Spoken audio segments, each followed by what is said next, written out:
Good evening, everyone. I'm Carrie Roberts. Welcome to TTT News.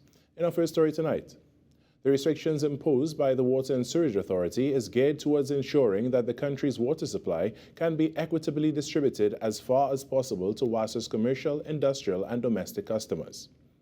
Minister of Public Utilities Marvin Gonzalez says most of the surface water in Trinidad is located in the northeast, while central and deeper south or west don't have large volumes of water that comes from rainforests or watersheds. 50% of WASA's water comes from streams, intakes, rivers. In the middle of the dry season, the water levels in our rivers and our streams and intake, they drop drastically. And when you have harsh, dry conditions as we have been experiencing at this point in time, which started very early in January, 60% of that water, as I've said, that comes from those sources, they are no longer available to the authority.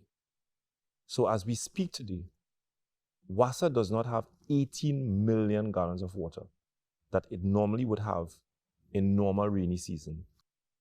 Mr. Gonzalez says that the situation could have been worse. However, last year, WASA was able to drill 9 wells and constructed 2 new water production facilities, which added 5 billion gallons of water to the authority's distribution and transmission system. He explains further what the restrictions mean. The restriction means that if you're accustomed to getting water 24/7, you might start getting water 24/5, 5 days a week or 4 days a week. And why?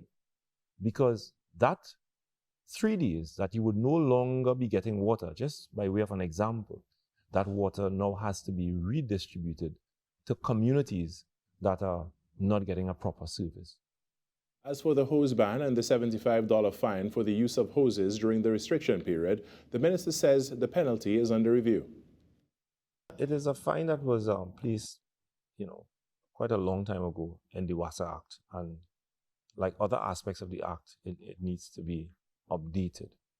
I don't think, quite frankly, it is high enough to create that deterrent for persons from wasting water.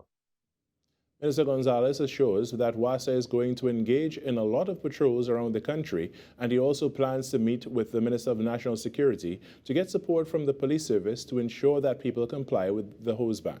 You can hear more from Minister Gonzalez in tonight's edition of Delving Deeper right here on TTT.